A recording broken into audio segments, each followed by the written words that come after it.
Hi guys, Assalamu alaikum. So today we will solve Physics Unit 4 October 2024 question paper.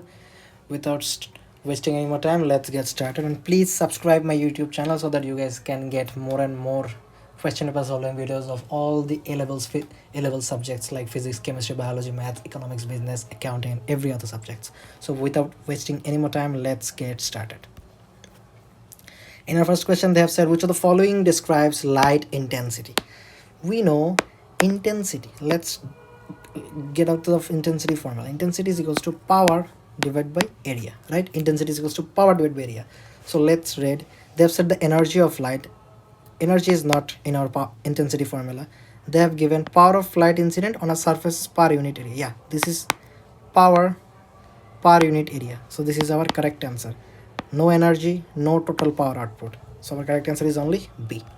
Now let's move forward to the question number 2. They have said light from a discharge tube is viewed from a diffraction grating. An emission line spectrum is observed. How electrons in the discharge time produces emission line spectrum. So they are talking about the emission line spectrum.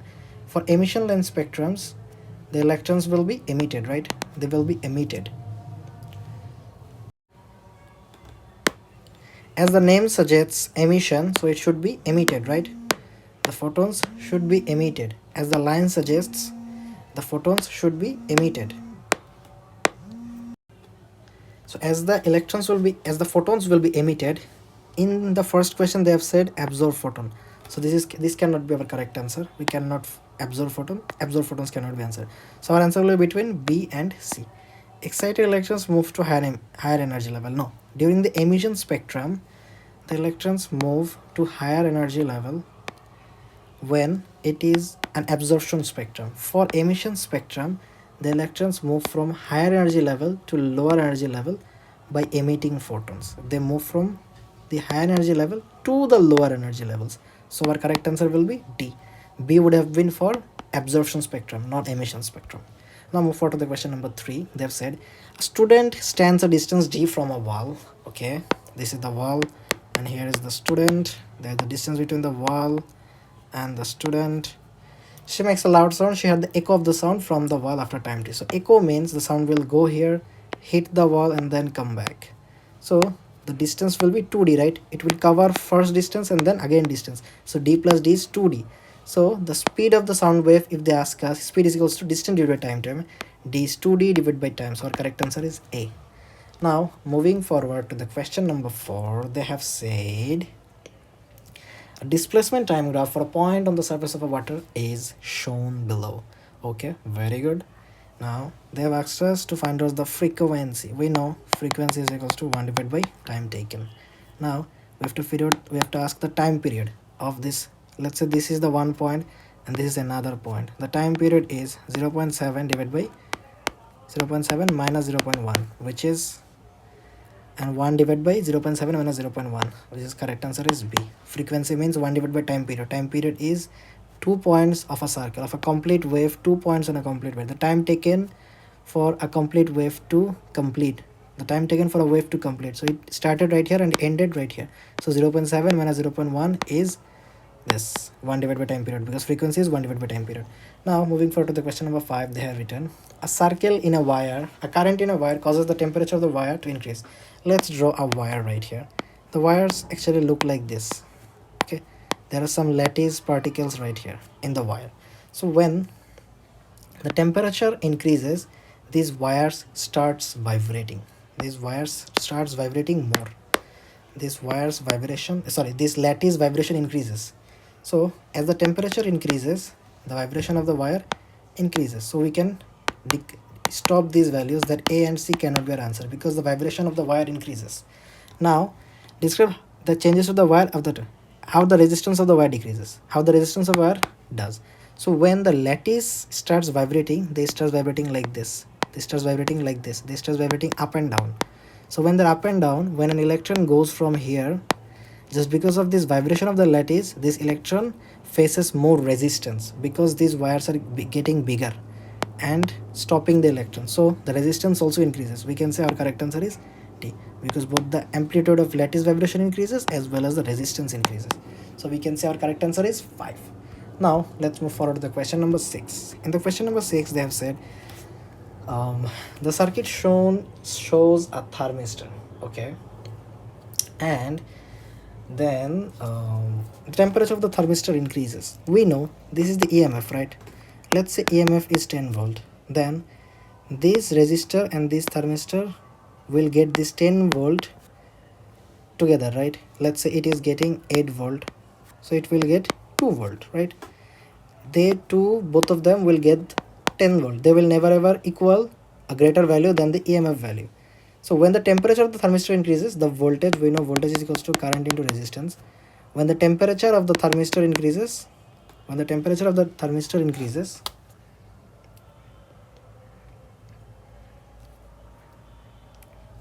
when the temperature of the thermistor increases, the resistance also, sorry,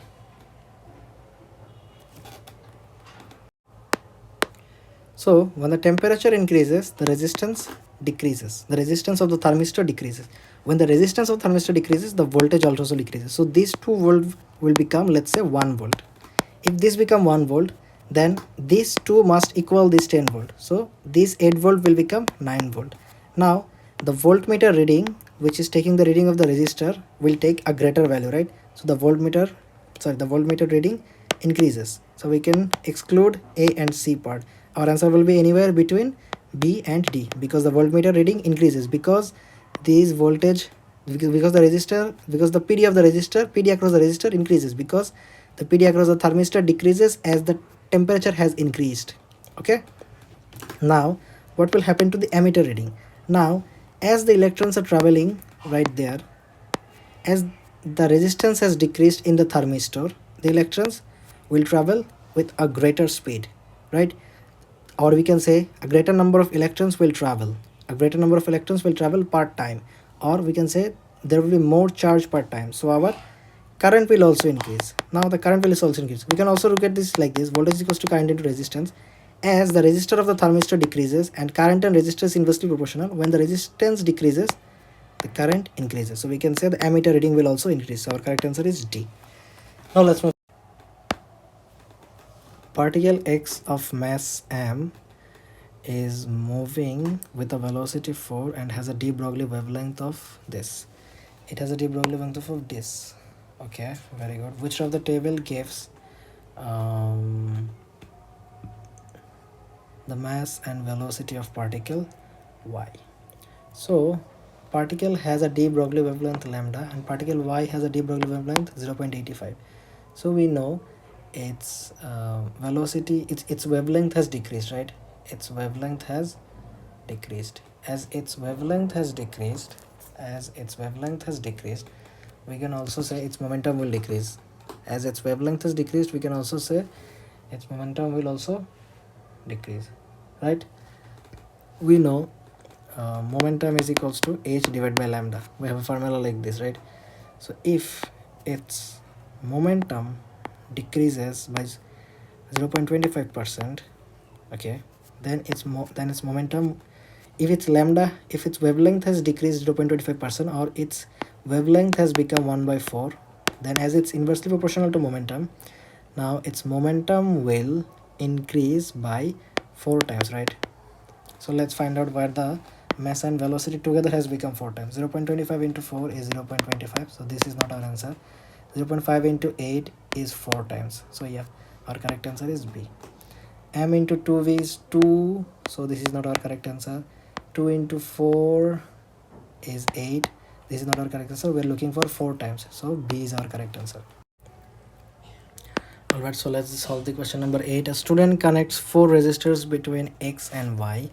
We know this is in series and this is in parallel, and this is in series as well.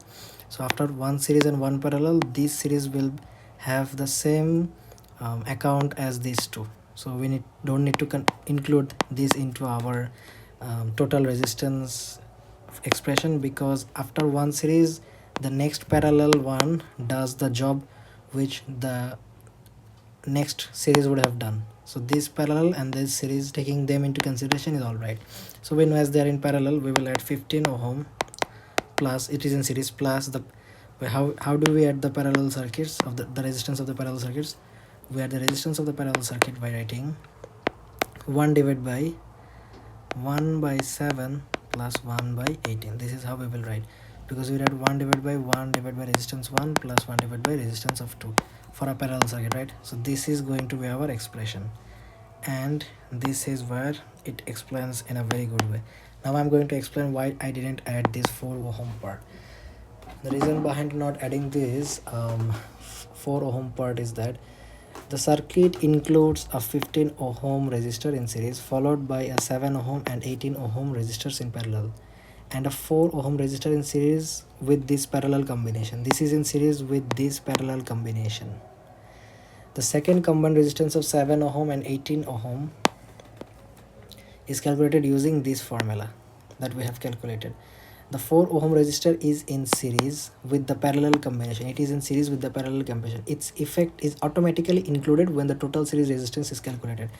When the total resistance series is calculated, its effect is 4 ohms effect is automatically calculated. That's why we are not adding this 4 ohm again. We are just adding these parallel and this series circuit resistance, because this 4 ohm resistor is in series with the parallel combination. When one series is in series with a parallel combination, we don't add its effect for the total resistance. Okay, so we are done with 8D.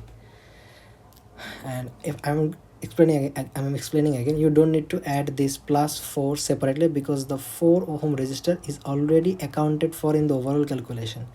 Adding it again would double count it, which is incorrect, which has been done in point B. That's why it is not our correct answer. Alright, in the question number 9, a wave is moving along a length of string in the direction shown. F and G are 2 points on the string. Which row of the table describes the movement of F and G as one complete wave passes? We know F is moving upward, right? F is in the crest. So in the second part, it will come down. It will come down, and then it will again move up right here. Okay. At first it will come up, then it will come down. Actually, it will come down. It is up right now. It is, let me make you understand again. It is up at the moment. It will continue right like this as one complete wave passes. So it is up right now, then it will come down, then it will move up, it will come down, and then it will move up. So down, then up, and then down. It will again come down from this position. It will again come down. So we can say this is the correct answer. And then for G, from here it will come up. Let's start from here. It will go up, and then it will come down, and then the graph will be like this, because we have started from here. So in this position it will again go up. So this is our correct answer. We have to start from these positions. Now let's start the question number 10. They have said the circuit shows a cell connected to 2 resistors. The cell has negligible internal resistance. Which of the following expression gives the power? They have asked us to figure out the power. We know the formula of power is equals to voltage into current. If you have to figure out the current here, we know current is equals to voltage divided by the resistor. We have 2 resistors, one is 20 and 30. So our voltage is 1.5. Our voltage is 1.5 divided by 20 plus 30. This is our current. 1.5 divided by 20 plus 30.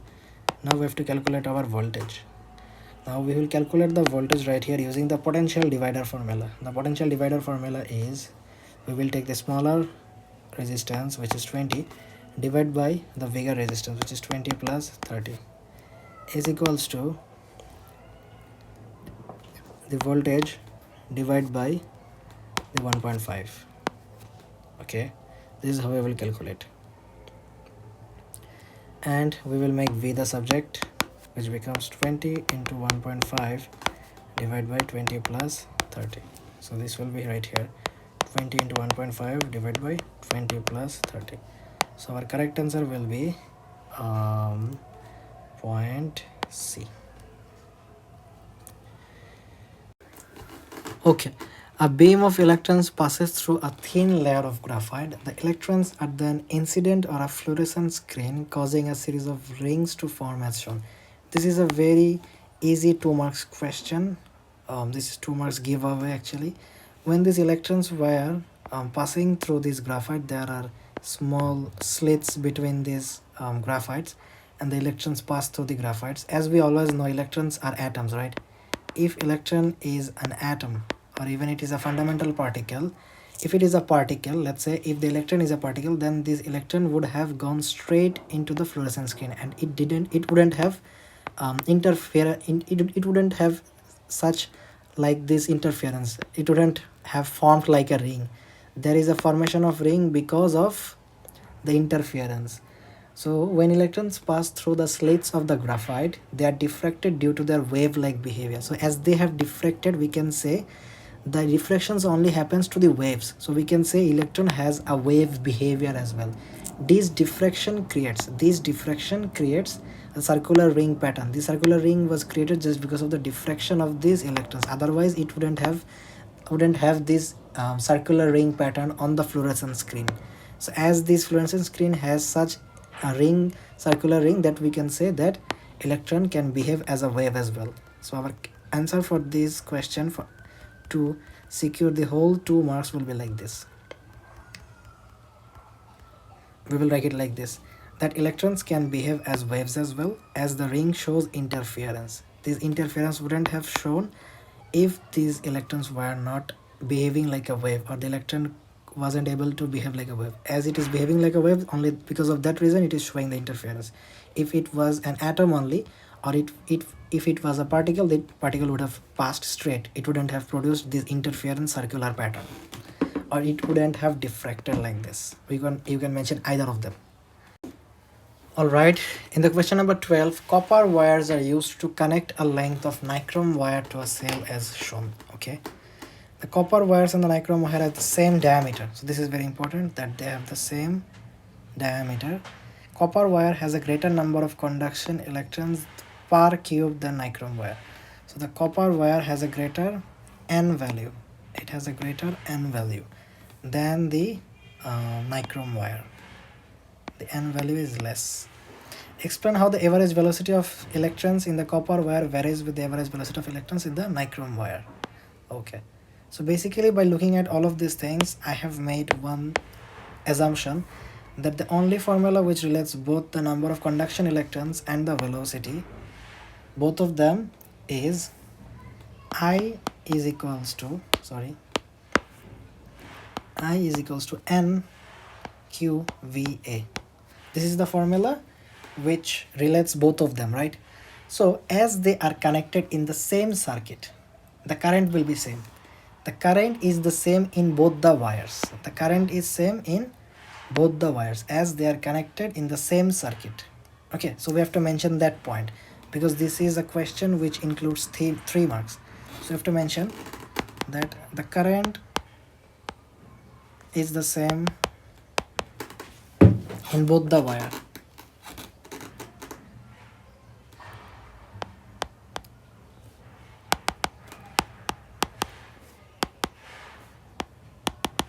The current is the same in both the wire. This will allow us to get perfect 1 mark.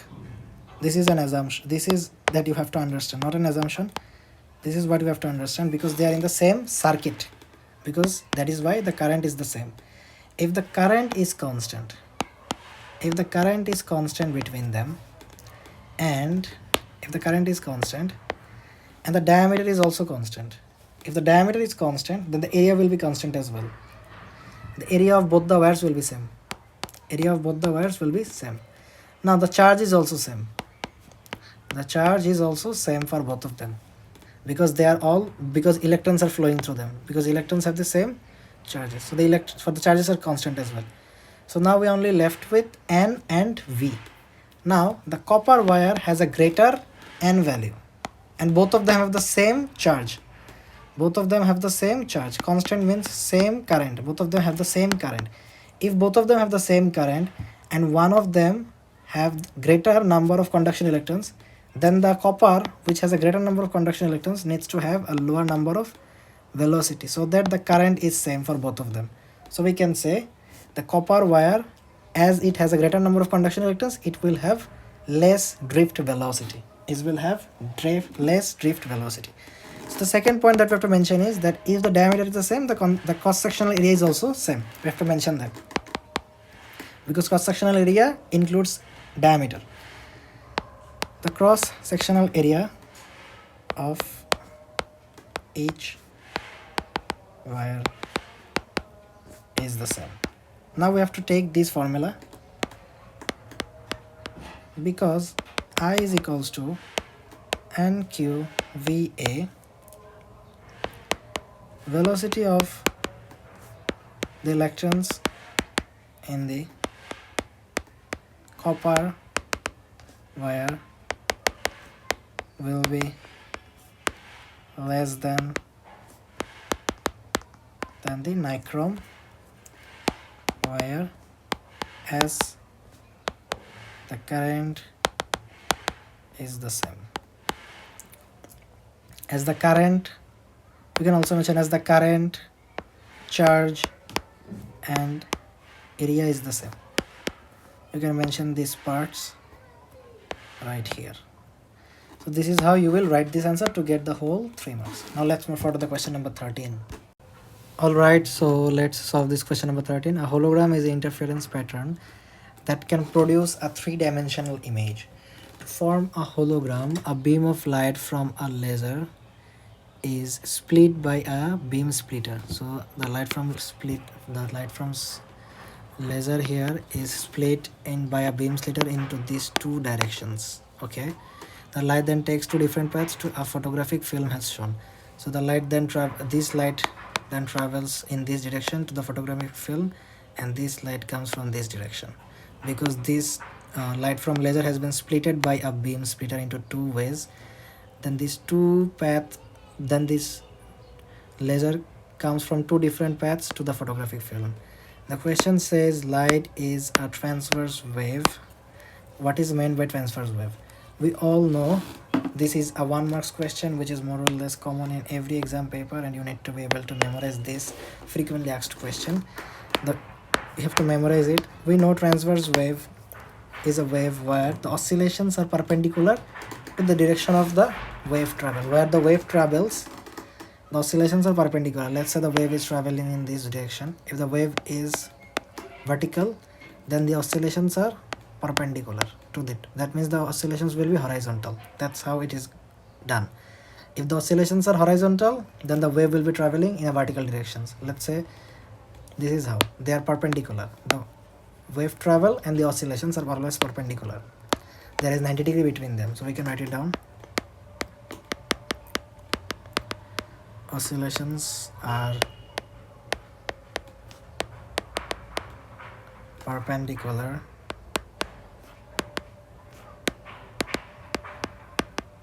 to the direction of energy transfer or wave travel. You can also mention wave travel. Either of them are correct. So now let's move forward to the next question. They have said light arrives at the photographic film from 2 paths. Yes, this is the one path and this is another path, from 2 different paths.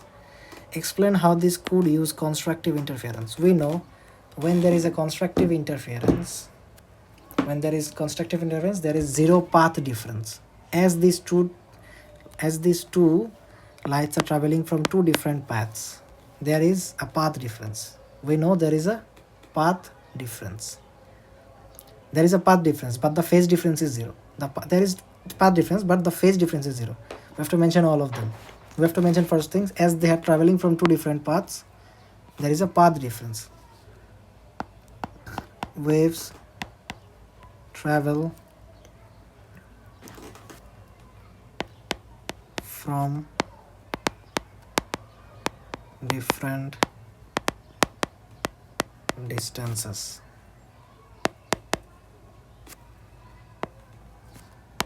There is a path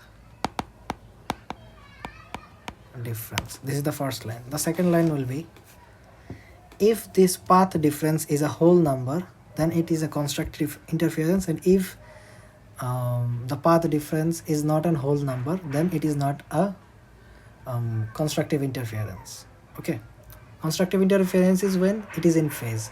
Let's say if I will make you guys understand, first write it down. If this path difference is a whole number of wavelengths, let's say n lambda, where n is an integer, the waves are in phase. What did I mean is, let's say the path difference is n lambda and this n is 2. If this n is 2, it is an integer, so it is in phase. It is in phase. But if this n is not an integer, it is 3 by 2 and it is 3 by 2 lambda, then it is not in phase. This is in anti-phase. So you have to be understand this. If the path difference is a multiple of a whole number of wavelength, then if the path difference is a whole number of wavelength, then it is then the wave is in phase. If the path difference is not a whole number of wavelength, then it is in anti-phase. So this causes, we will write it in black color, this causes constructive interference. When the waves are in phase, they produce constructive interference, and for this, when it is not a whole number of wavelength, it is in anti-phase. At that time it is destructive interference, but for this question it is constructive interference.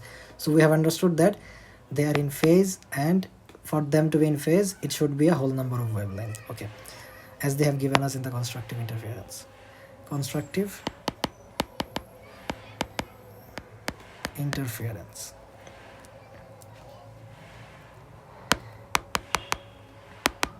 In this case, the phase difference is 0.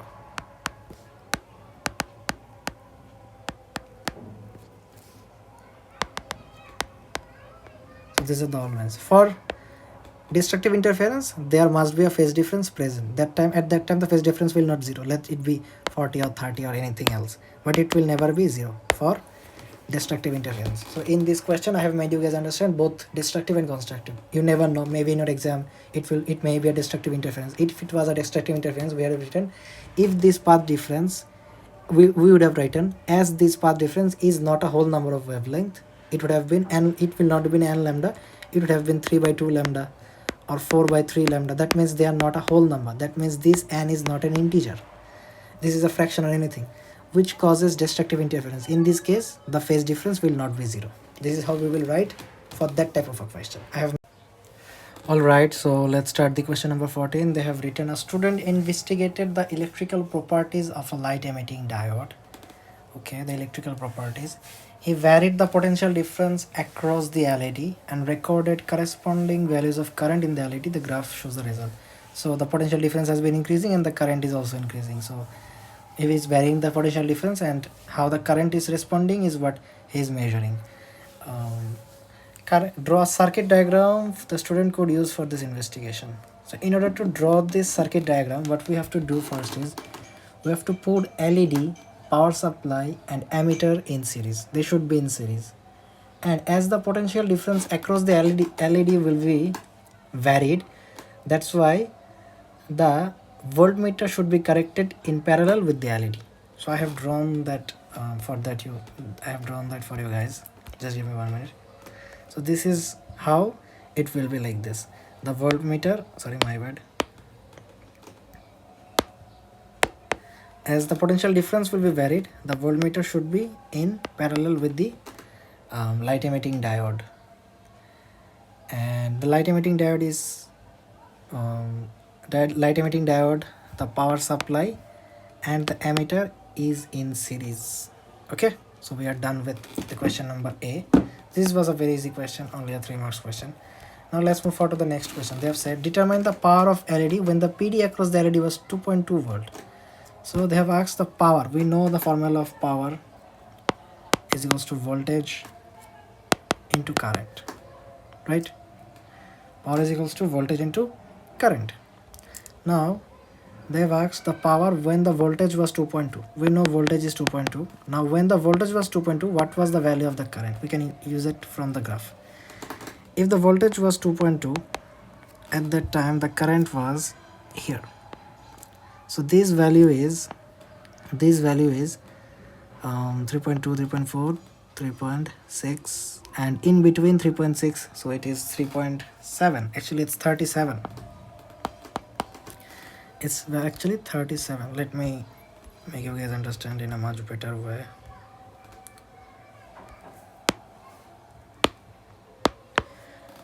For this line it is right here, right? So it is in between. So this line will be like here. So it is 37, not 36 or not 38, it's 37. And as it is in microampere, we have to convert it into ampere. For that we have to divide it with 1000. So what we'll do is 2.2 into 37 into 10 to the power minus 3. The value of power comes as 0.0814 watt. Now let's move forward to the question number C. In the question number C, they have said the student increased the PD across the LED from 0 to 2.4 volt. So has increased the LED PD from 0 to 2.4 volt. From 0 to 2.4 volt, as we can see right here. We can also see one thing, that for 0.02, the current is not increasing. The current is 0 for 0 to 1.6 volt. So if we write voltage is equals to current into resistance, and resistance is equals to voltage divided by current, when the current is 0, when you divide something by 0, then this resistance becomes a very large value. Dividing by 0 current makes resistance infinitely large. If you divide something by 0, then this resistance value becomes infinitely large. So we can say from 0 to 1.6, the resistance was infinitely large, as when the voltage was increasing from 0 to 1.6, the current was 0. That means the resistance was infinitely large. And from 1.6 to 2.4, when voltage is equals to current into resistance, or resistance is equals to voltage divided by current, at that time, when the voltage was increasing, the current was also increasing. When the voltage was increasing, the current was also increasing. That means the resistance is decreasing. Let's not look at it from this point. Let's look at it from right here. When the voltage is increasing, the current is also increasing. That means the resistance is decreasing, because resistance and current is inversely proportional. Resistance is equals to voltage divided by current. If the current is increasing, then this resistance must also decrease. So we can understand from 0 to 1.6, the resistance was infinitely large because it was divided by 0 current. But from 1.6 to 2.6, at that time, when the current was increasing, the resistance was decreasing. This is how we can conclude. So let's go and write it down there.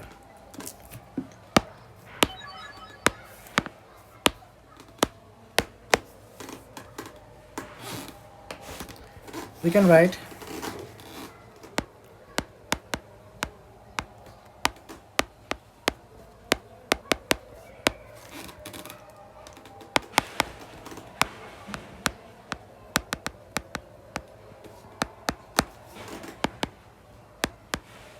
the resistance of the LED is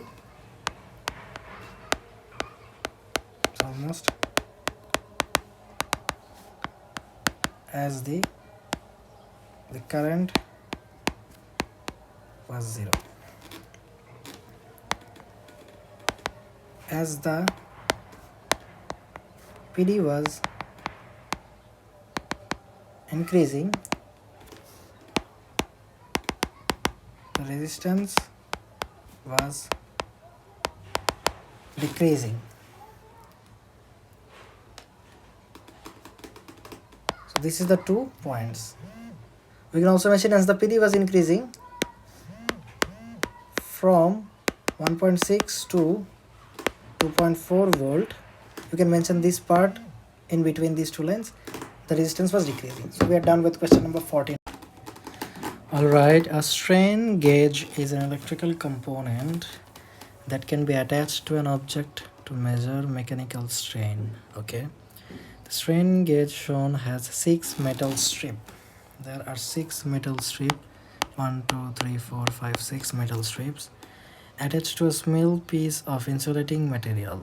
Okay, the metal strips are joined together by connectors. The initial length of each metal strip is 18. So there is the initial length of each metal strip is 18 millimeter, and there are 6 metal strips which is attached to a small piece of insulating material. Okay, very good. Each metal strip has a rectangular cross section of width this and thickness of this. The resistance between the terminals is 0.16 ohm. They've given us the resistance as well. The connectors and terminals have negligible resistance. Okay, determine the resistivity of the metal. So in this question they have asked us to find the resistivity. We know the formula of resistivity is PL divided by area. Resistance is equals to resistivity into length divided by area. Now we know the formula of area is width into thickness. So area will be 1.40 millimeter means 1.4 into 10 to the power minus 3 meter into resistance of 0.23 needs to be converted into meter, so 10 to the power minus 3. So our value comes as 3.22 into 10 to the power minus 7 meter squared. So this is our area. We have got our area. Now let's find out the resistivity. We have to find out the resistivity, and we have got the resistance as well. We have got the resistance, we have to find out the resistivity. Now to find out the resistivity, we have to figure out the length. So the initial length of each strip is 18 millimeter. We cannot take one strip, right? We have to take 6 metal strips together because they are attached to the small piece of insulating material. This as a whole is acting, right? This as a whole is acting. So as this whole is acting, we have to take each and every metal strip area. So the length is 18 millimeter. So 6 means 18 into 6. So this length is going to be 18 into 6 millimeter. And this 18 millimeter needs to be converted into 10 to the power minus 3 because they are in millimeters. So 18 into 6. We cannot take one strips. We cannot take one metal strip. Like there are 6 metal strips. So we have to take the initial length of all those 6 metal strips. So our resistance has been given as 0.16 is equals to resistivity, which is we have to find into length. Length is 18 into 10 to the power minus 3. This is the length of into 6 because there are 6 metal strips, not 1, divided by the area 3.22 into 10 to the power minus 7. So now from this we have to make P the subject and find the resistivity. The resistivity will be 4.77 into 10 to the power minus 7 ohm meter. So our answer will be 4.8 into 10 to the power minus 7 because most of the datas are in two significant figures. The majority of the datas are in two significant figures. So we have to give our answer in two significant figure. Now moving forward to the question number B, they have said the strain gauge is stretched and the length of the metal strips increases. The metal strip change shape uniformly along their length. The main thing is the length of the metal strip is increasing. They are increasing. Explain why a graph of the resistance cause against L square would be a straight line. The temperature of the metal strip is constant and the volume is constant. The most important thing is that the volume is constant. Okay.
Okay, so when the stretch gauge is stretched, when the stretch gauge is etched, the length of the metal strip increases. So the metal strip is increasing.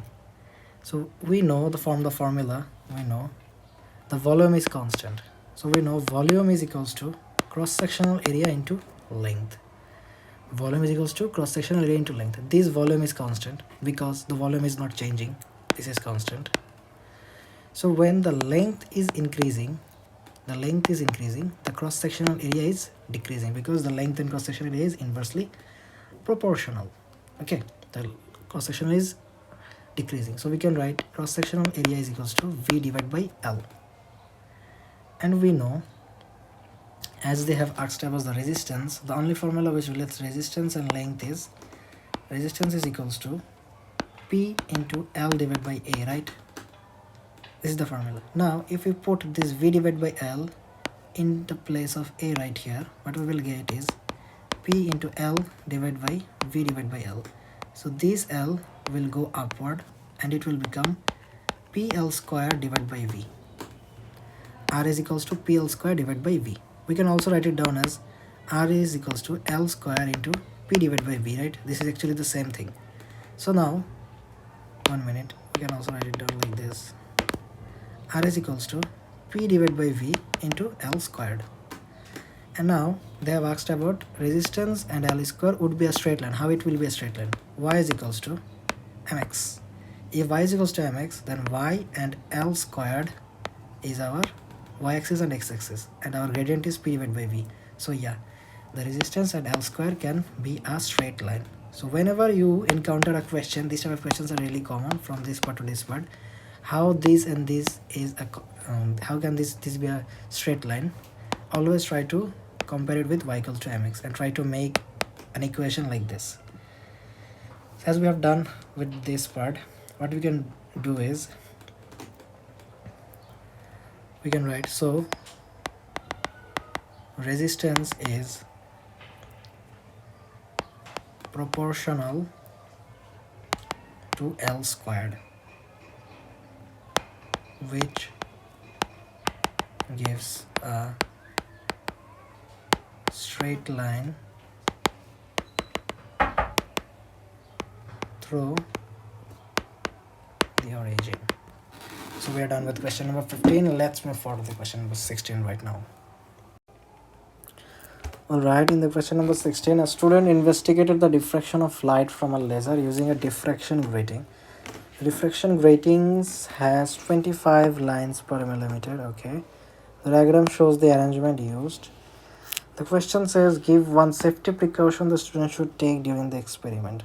So as they are using a laser, and we know lasers are really harmful for our eyes, the student should make sure that the laser is not coming at his eyes.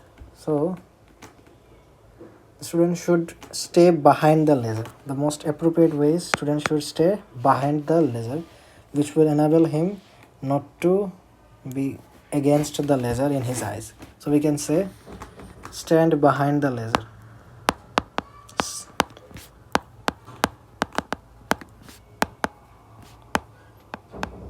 If he is right here, then directing the laser will not reach his eyes. That is the best way, right? Staying away from the laser. So yeah, this is our first point. And now moving forward to the next question, they have said state what measurements the student should take to determine the wavelength of the light from the laser. Wavelength of the light. We know to figure out the wavelength of the light, we have to use the formula n lambda is equals to d sine theta. N lambda is equals to d sine theta. This is the formula through which student can figure out the wavelength. And in order to figure out the wavelength, the measurements, student should take the measurement of this sine theta. And in order to figure out this theta value or even these values, the student needs to calculate some distances. We can cover those distances from this line actually. So this is our first order maximum. This is our central maximum. This is the central maximum. This is another first order maximum. So basically the student needs to figure out this theta value also the student needs to figure out this distance. The student also needs to figure out this distance between the first order maximum and the central maximum. The student needs to figure out this distance from the first order maximum and the central order maximum. Okay, this distance. The student needs to figure out this distance. So we can say that the student needs to figure out the distance from the central maximum to any other maximum. That means to the first order maximum or any other maximum. And the student also needs to figure out this distance. Student also needs to figure out this distance from the screen to the diffraction grating. This perpendicular distance. This distance is perpendicular to the diffraction grating, right? The diffraction grating is vertical and this distance is horizontal. So the perpendicular distance between the diffraction grating and the screen. This is the perpendicular distance between the diffraction grating and the screen. So the student needs to figure out two things. The student needs to measure two things in order to figure out the theta. The first is this distance between the central maximum to any other maximum and the perpendicular distance between the screen and the diffraction grating. So we can write them down together right here.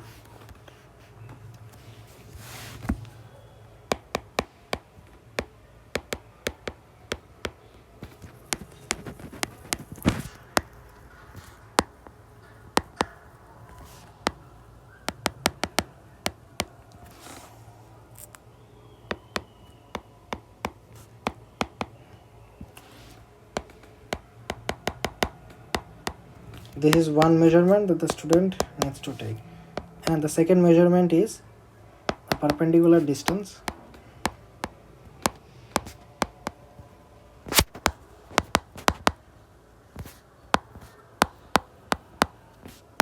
from the screen to the diffraction grating.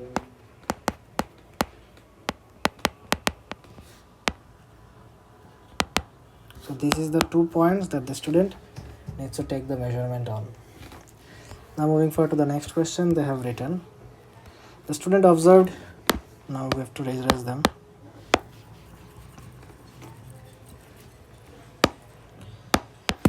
Student observed 2 order maximum. The angle between the 2 first order maximum is 18 degree. So this is the 2 first order maximum. We have to make a distinction line here. So this line is 9 degree, right?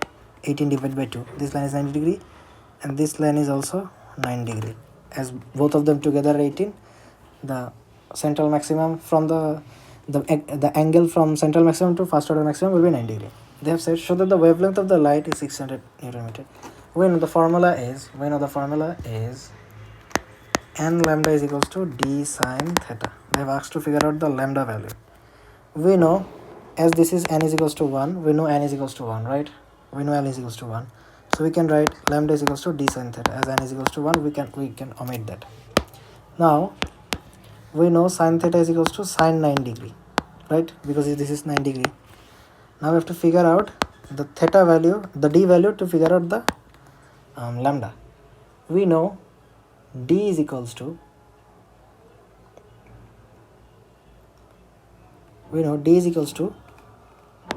1 divided by n, the number of lines per millimeter. N is the number of lines per millimeter.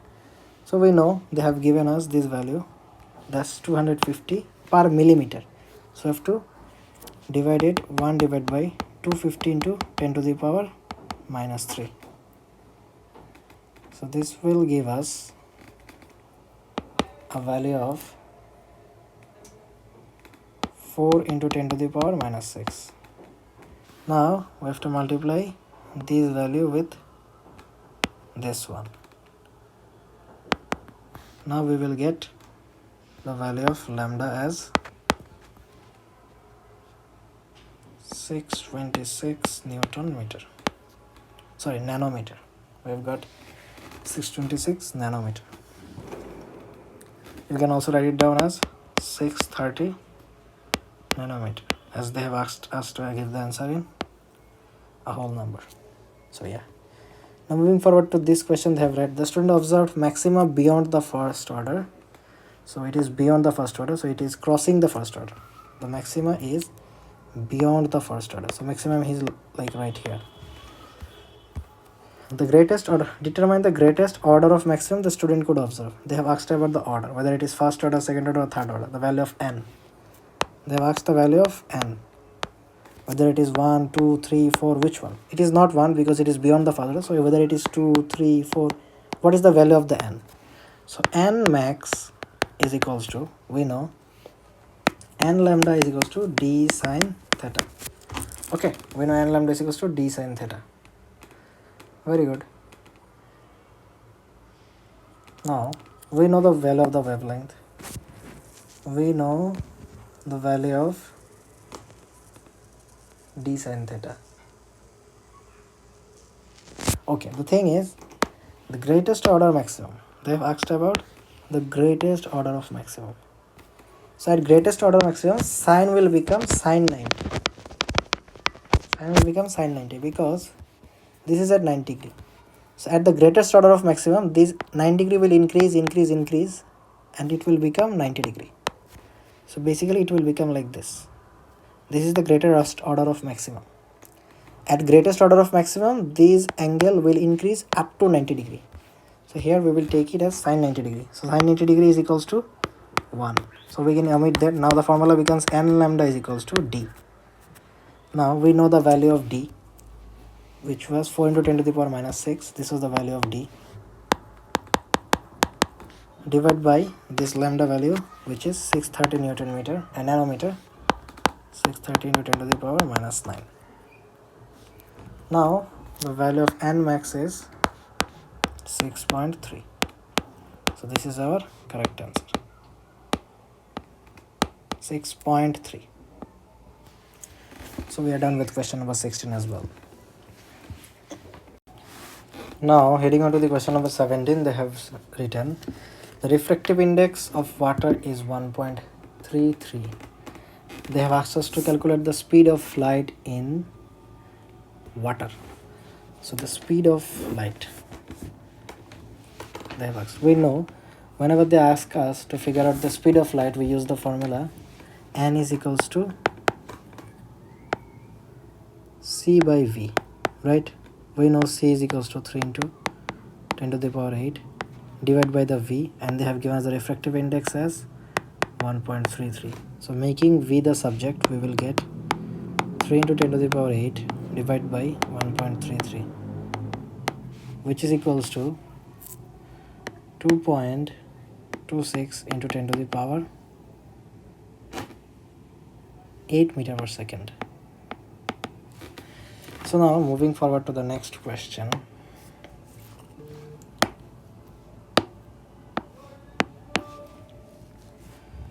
What they have written right here is a person is swimming underwater in a lake. So this is the person who is swimming.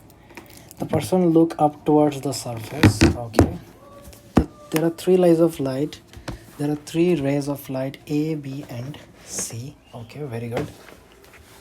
Incident on the surface of the water. Okay, there are three rays that is coming onto the surface of water from three different positions. They have said each ray changes direction at the surface of the water.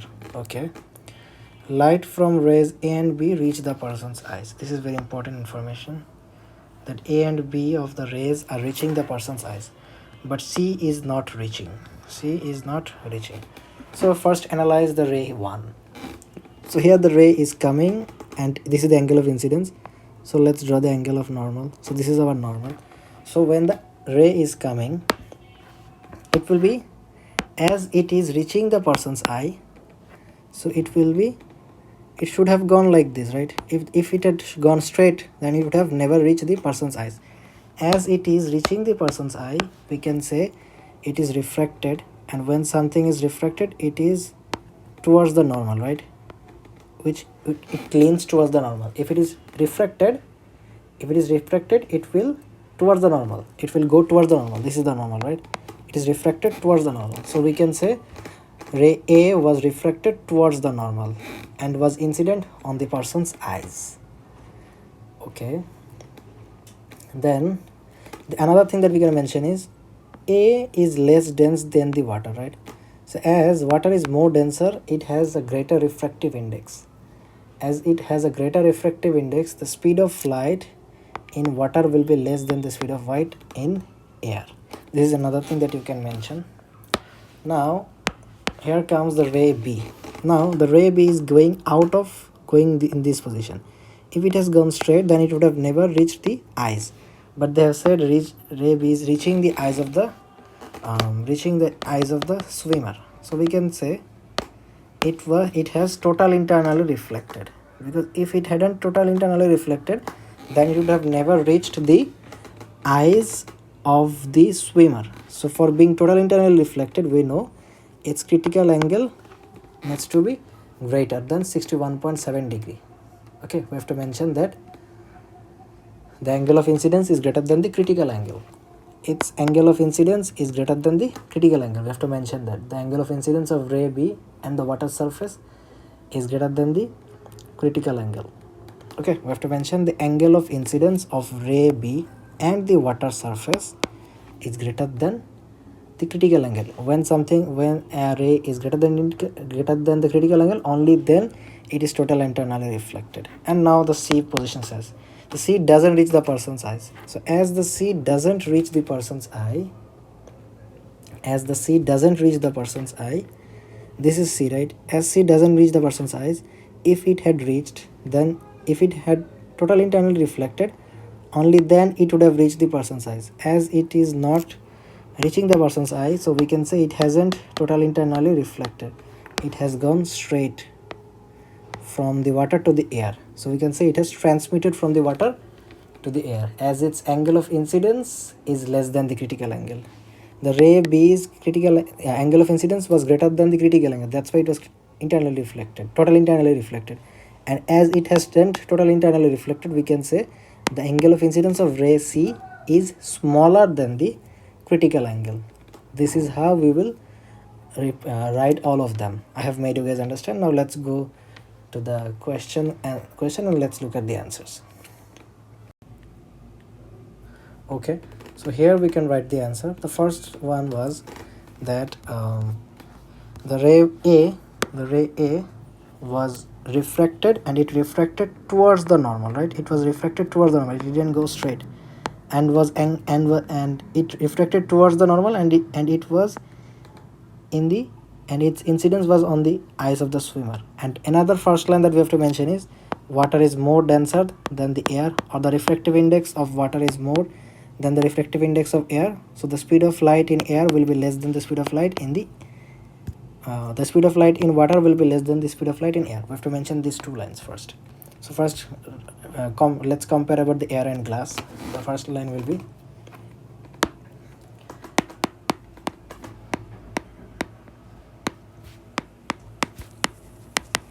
the speed of light in water is less than the speed of light in. So this will give us our first mark. As it is a 6 marks question, we have to mention 6 points. Our second point will be as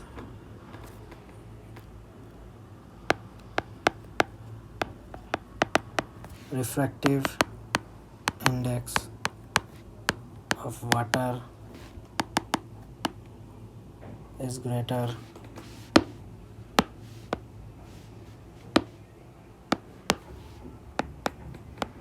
than air. Now the second point we will write ray A refracts towards the normal at the water surface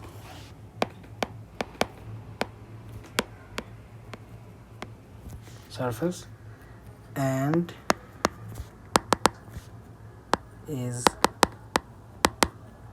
incident on the person's eyes. Now the third point will be regarding the ray B. We know the angle of incidence, we know the ray B was total internally reflected. So we can say the angle of incidence of ray A was greater than the critical angle. That is why it was total internally reflected, right? We have to mention that. The first point will be the angle of incidence of ray B was greater than the critical angle.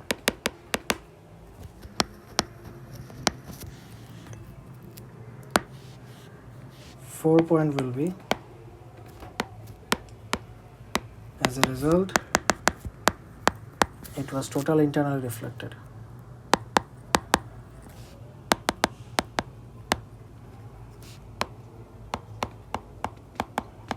Reflected and is incident on the person's eyes. Now here comes the part B regarding ray C. We know ray C wasn't total internally reflected. If it had been total internally reflected, then it would have reached the person's eyes. As it wasn't total internally reflected, it was transmitted from water to the air. So we can say it wasn't totally internally reflected by saying that the angle of incidence was smaller than the critical angle.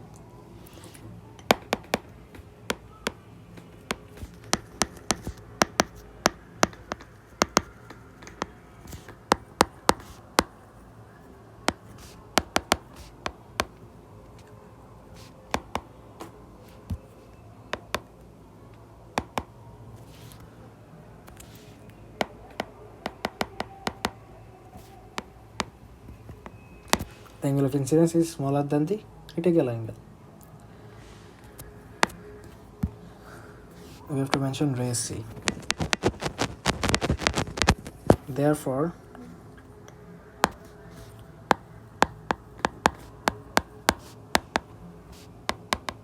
most of the light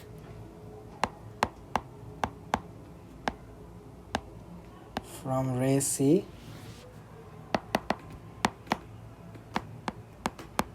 is transmitted into the air. It doesn't reach the swimmer's eyes. So this will give you the full 6 marks in this question. So make sure you are writing all of the 6 points and don't miss out any of them. Please try to memorize them and write accordingly in your exam. Alright, the photograph shows the Golden Gate Bridge in the San Francisco, USA. The bridge has 2 main cables. These are the main cables, and attached to these cables are smaller suspending cables. So these are the smaller suspending cables. Wind causes each suspending cable to oscillate, so standing waves form on these suspending cables. Explain how a standing wave can form on a table that is fixed at both ends. Okay, actually we can draw the suspending cable. We can draw the suspending cable right here. Let's draw it like this. Let's say this is a suspending cable and it is fixed in these 2 ends. So what will actually happen is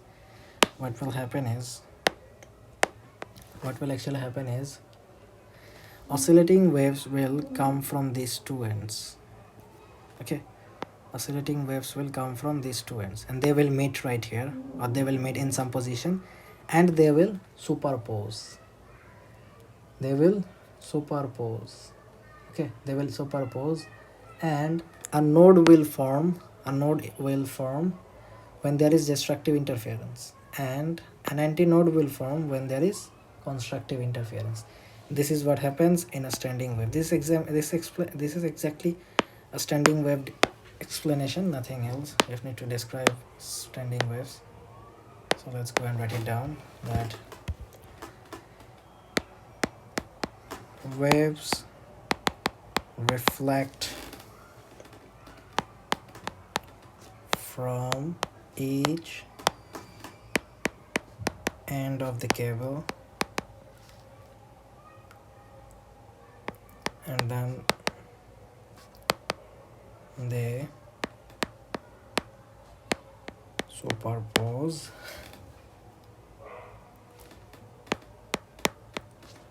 node formed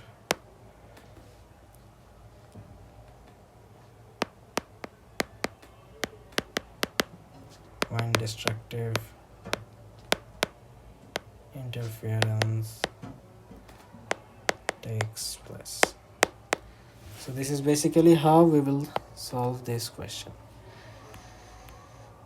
Now let's move forward to the next question. They have written, describe the motion of X and Y on the cable. We know this is the node and this is the antinode. Here constructive interference happens and here destructive interference takes place, right? Here the amplitude is maximum, or here the amplitude is 0. This is what we have to write. Okay, that point X has a larger amplitude or maximum amplitude,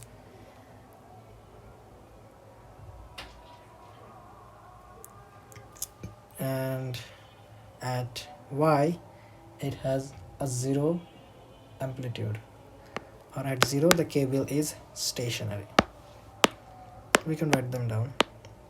And another point that we have to make sure that we are mentioning is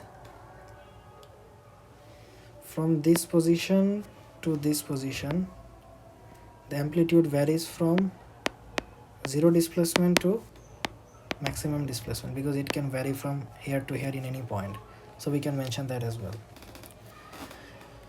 So our first point will be point X has a larger amplitude.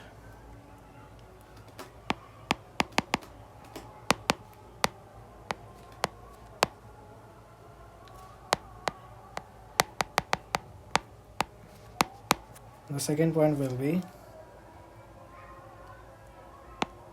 at point X.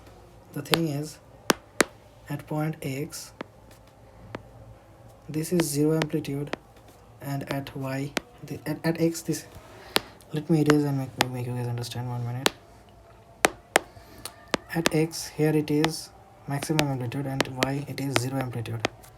So at point X it varies from 0 to maximum. It varies. The point X varies from 0 to maximum amplitude. Okay. The displacement varies. It can be anywhere from here or 0 or also at maximum as well. At point X the displacement varies from 0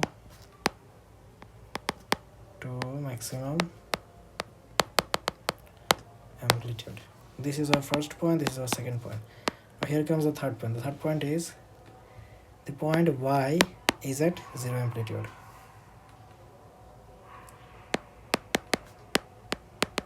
Point Y, the cable has 0 amplitude. The thing is, basically the thing that is happening is at X it is antinode, so here it can be maximum amplitude, and at Y it is destructive interference and 0 amplitude. So point X has a larger amplitude, means maximum amplitude, and point Y the cable has 0 amplitude, and at point X it can be anywhere between this point from 0 amplitude to maximum amplitude. The displacement can be variable. The displacement can be anywhere, varies from 0 to maximum amplitude. But at X, particularly at X, it is large amplitude. The amplitude is larger, and at Y, the cable has 0 amplitude.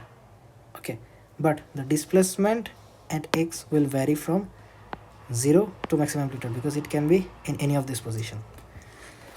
Now moving forward to this question number C, they have said, in strong winds, the Golden Gate Bridge emits a humming sound. Okay. One of the suspending cables on the bridge has a mass this, and has a length, so that the mass per unit length is this. So they have given us the mass and the length. So the mass per unit length means we have to divide the mass divided by length to get the mass per unit length. So 2.10 into 10 to the power 3 divided by 87 will give us 24.14 kilogram meter 1. So this is our correct answer. This is mu. We know mass per unit length is mu. Now moving forward, this is our last question. In this question they have said the lowest frequency of the humming sound produced by the bridge is 280 Hz. Okay, the total mass of the road on the bridge is this. They have given us the mass.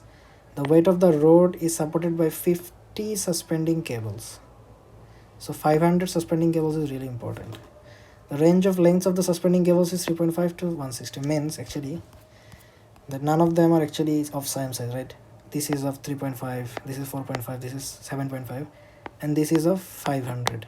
So basically this is 500 and this is 3.5. This is what they are talking about. This is the length. Okay, they are talking about the length. Sorry, this is the 500, this is 160. The bigger one is 160 and the smaller one is 3.5. The value of mu for all the suspending cable is this. We have figured out the mu value, right? 24.14. We have to use this value, not 24 only. Deduce whether the lowest frequency standing waves on the suspending cable could reproduce the humming sound. So they have asked us to figure out whether the lowest frequency will be equal to this or not. This is what they have asked us, whether it will be equal to this or not, whether it will be able to produce humming sound with the lowest frequency of 280 Hz or not. So we have to figure out the frequency. We know the only formula which relates frequency in this chapter is V is equals to F lambda, right? So in order to figure the frequency, we know the V is 3 into 10 to the power 8. We have to figure out the lambda first. We have to figure out the lambda value first. Okay, we know from this graph, that they have given us the length as 3.5. This length is only this part, right?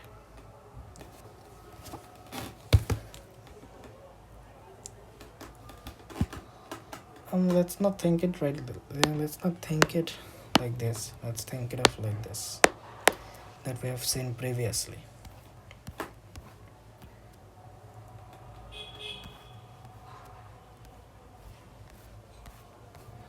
Let's draw it like this. Let's say these are two closed ends. Okay, so this 3.5 is only about this line. This is 3.5. This is the length, right? This is the length. And for the lambda, we know lambda is equals to 2L, because this overall value is the lambda value. So they have given us only for the one part. So lambda is equals to 3.5 into 2. Okay, so it will be 7 meter. We have calculated the lambda as well. As we have calculated the lambda value right now, now we know frequency is equals to V divided by lambda. We know the lambda as 7, but we don't know the value of V. Now we have to figure out the value of V. Here we cannot use the value of V as 3 to 10 to the power 8, because this is not C, this is V value. So in order to find out the V, we know the formula V is equals to root over thickness divided by the mu, right? Now in order to find out this tension, we can do tension is equals to, we know there are 500 suspending cables. So we have to divide the number of cables divided by their weight. We have to divide the weight divided by their cables. So weight divided by these 500 suspending cables. This is the weight of the whole road, which is 140 into 10 to the power 6 kg. 140 into 10 to the power 6 into 9.81. This is the weight divided by the cables. This is 140 into 10 to the power 6 is the total mass of the road on the bridge. So this is the mass of the whole 500 cables. We need the tension of one cable. So we have calculated the weight of all the cables divided by the number of cables. That has given us the tension of one cable, which is 2.74 into 10 to the power 6 Newton. Now we will use it right here. 2.74 into 10 to the power 6 divided by the mu, which is 24.14, which we have figured out before. Now the value of V will be equal to 338 ms minus 1. As we have calculated the V, now we can use this value right here. 338. My bad. 338. Now using this, we will be able to figure out our frequency. The value of frequency will be 48.3 Hertz, which is way smaller than this 280 Hertz. We can write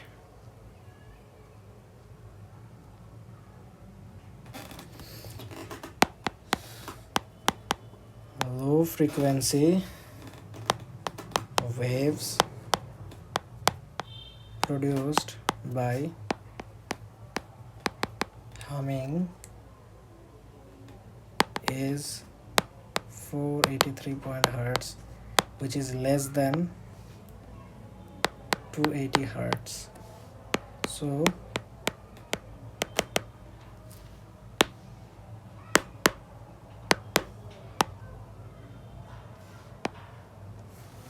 humming sound is not produced.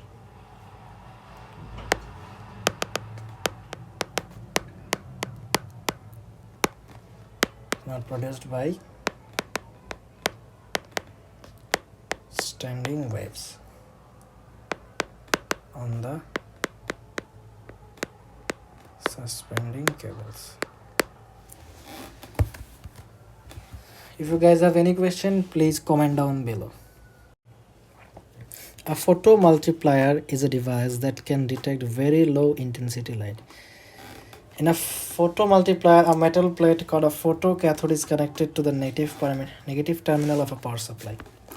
Electromagnetic radiation incident on the photocathode can cause the photoelectric effect. So they have asked us describe the photoelectric effect. We all know the photoelectric effect, that on a metal surface there are electrons and there are photons which comes into the electron, and then the electron gains energy from this photoelectron, and then this electron leaves the metallic surface, from the metal surface. This is what the photoelectric effect is, right? The electron gains energy from the photons and then they leave the metal surface. So let's write it down in our own words for the 2 marks.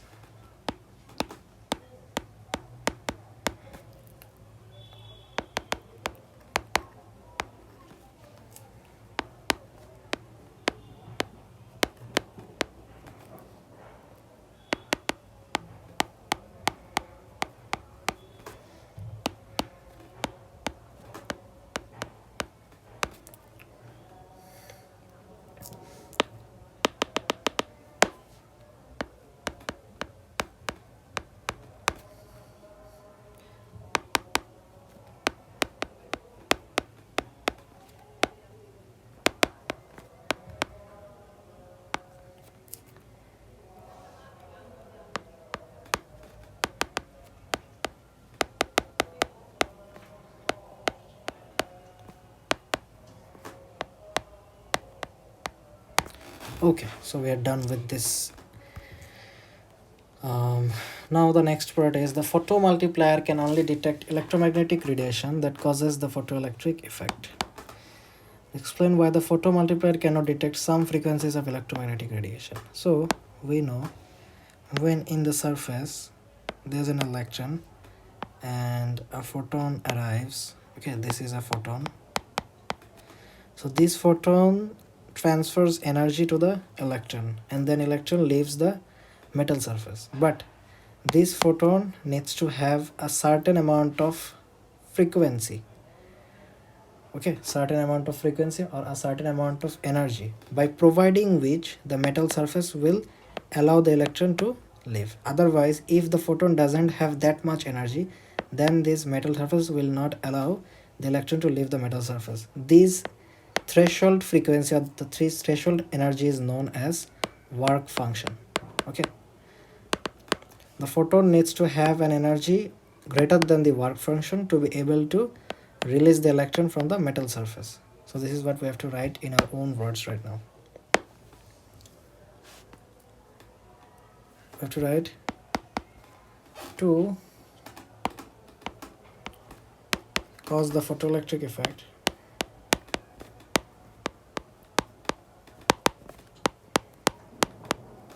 this photon must have the energy greater than this work function for this electron to leave the metal surface. So we have to write that.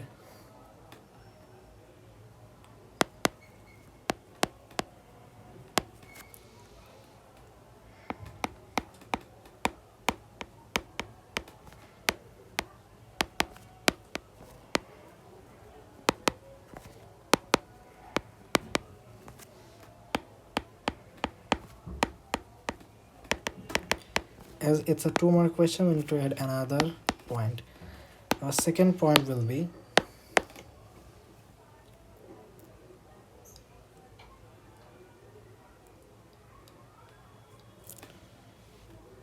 photons energy is proportional to frequency. As we know, energy is equals to hf. This energy is proportional to frequency, so it has to have a certain energy or it has to have a certain frequency for this electron to leave the metal surface. We can also say this photon needs to have a certain frequency for this electron to leave the metal surface. So we have said about the energy, now we can say about the frequency. So photon need to have a certain frequency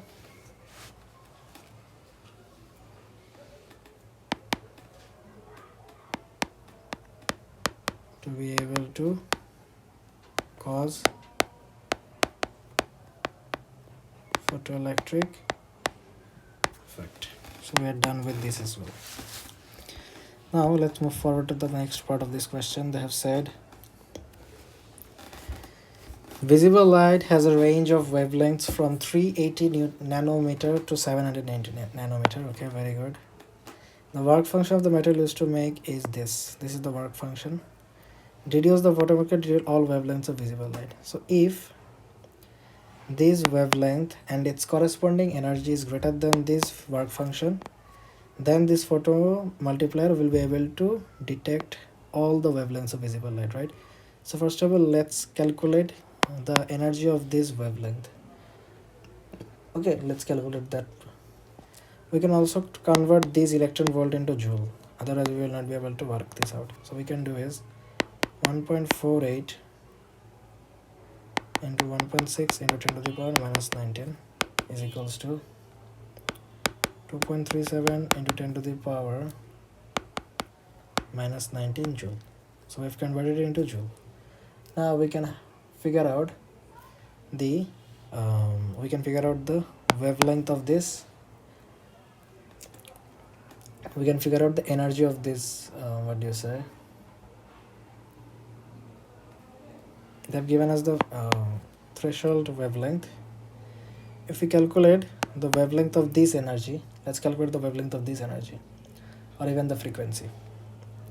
Actually, the visible light has a range of wavelengths of this, and the work function has this energy. So if we convert this energy into wavelength, we will be able to consider whether this work function wavelength is between this range or not. If it is between this range, then the photomultiplier can detect the wavelength of visible light. So let's calculate that.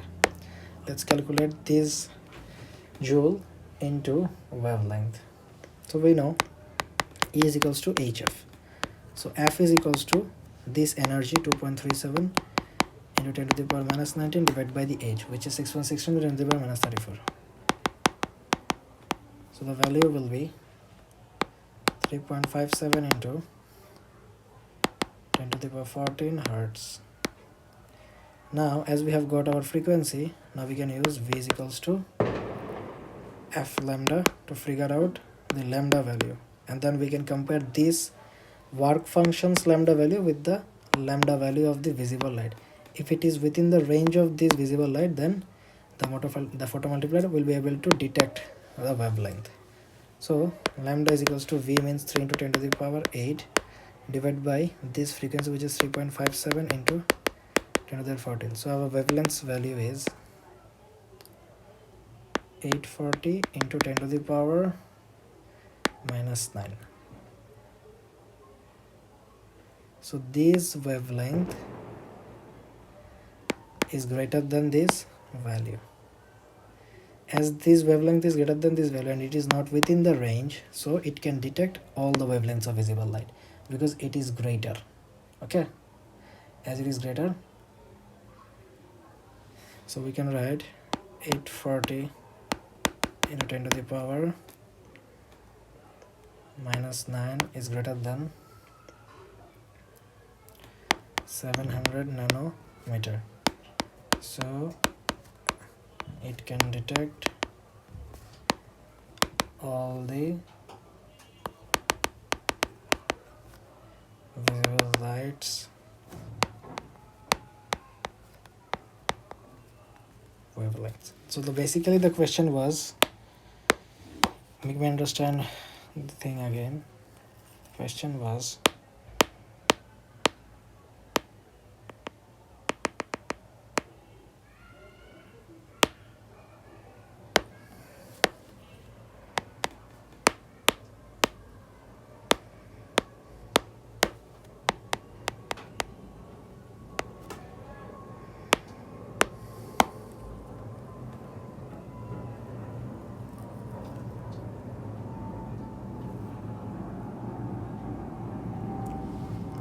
okay, now let's look after them. They have said, deduce whether the photomultiplier can detect all the wavelengths of visible light. So we know this is the range of visible light.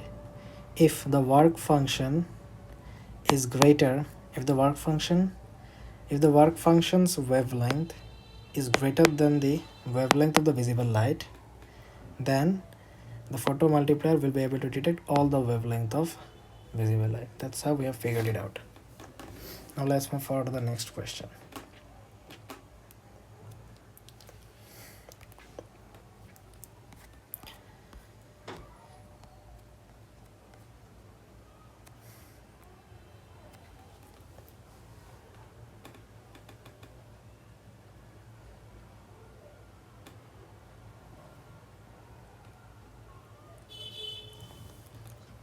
In the photomultiplier, the photocathode and several other metal plates are in a vacuum. The electron is emitted from the photocathode with the speed of this. They have given us the speed, they have given us the potential difference, and they are talking about finding the kinetic energy.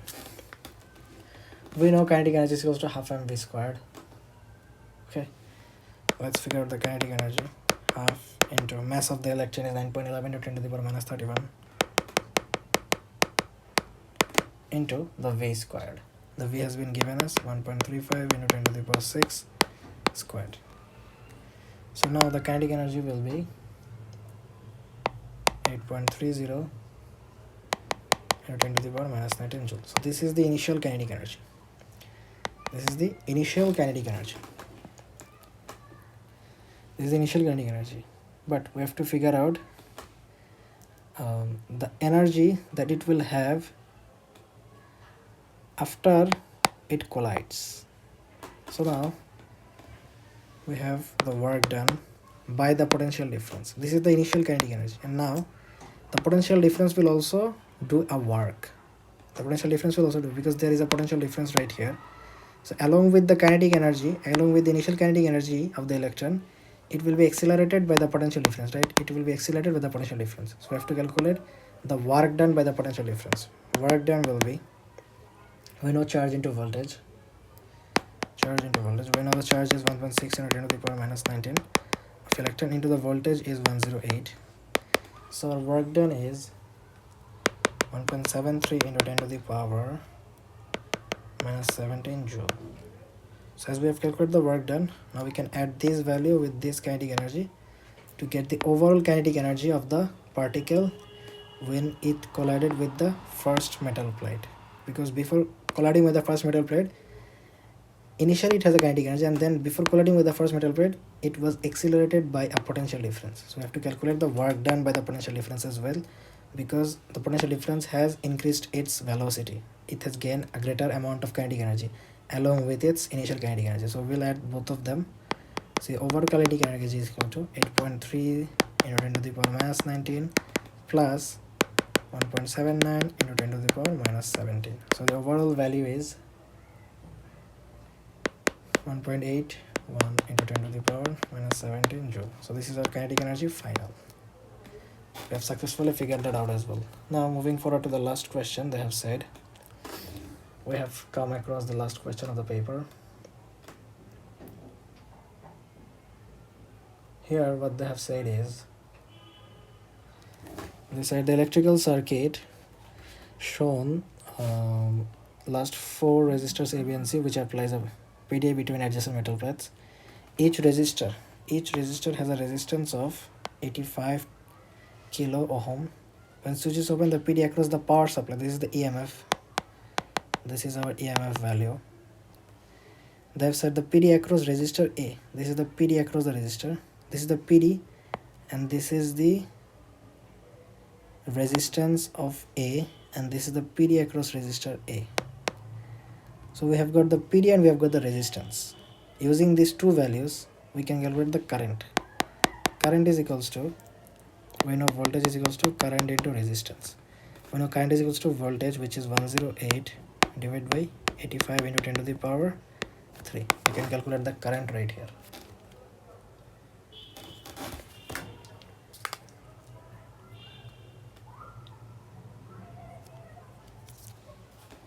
Which is 1.27 into 10 to the power minus 3 ampere. We have calculated the current. Okay. This resistor, which is 108, is voltage of the resistor, right? And EMF is the voltage of the EMF. This is the resistance. This is the R of the resistor. Now they have asked us to find the internal resistance of the power supply. They have asked us to find the internal resistance of the power supply. We know EMF is equals to voltage across the resistor, or PD across the resistor plus the PD across the internal, right? So we have got our EMF as 1960. Our voltage across the resistor is 108 for resistor A. Sorry, the V resistor is the, yes, the voltage across the resistor A is 108. So for all of them is 108 into 4. It is 108 times 4. Plus we can calculate the voltage of the internal. Internal voltage is equals to 1960 minus that value 108 into 4. So this value comes as 1530. Now we have calculated our internal voltage. As we have calculated our internal voltage, as we have successfully calculated our internal voltage, now our first work is, as we have successfully calculated our internal voltage and we know our current, then finding the internal resistance is not an issue, because VI is equals to current into resistance, internal resistance. So our internal resistance will be internal voltage divided by the current, which is 1.27 into 10 to the power minus 3. So our overall value will be 1.20 into 10 to the power 6 ohm. So this is our final answer.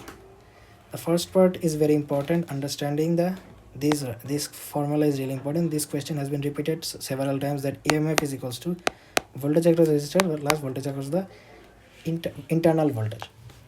So first of all, using this each resistor part, we have calculated the resistance of the resistor, and then the voltage across the resistor has been given as well. Using them, we have calculated our current. Then they have given us the EMF value 1960, which we have used right here, and voltage across the resistor is, if it is 108, then there are 4 resistors, so it has been multiplied 4 times. So using that, we have got our internal voltage. As we have our internal voltage and our current, we can use these two values to calculate the internal resistance, because current is same for every one of them, because the current is flowing in the circuit. So we are basically done with the paper. I hope you guys have liked my video. If you want more physics unit 2 videos, then let me know, and we will be giving your physics unit 2 exam tomorrow.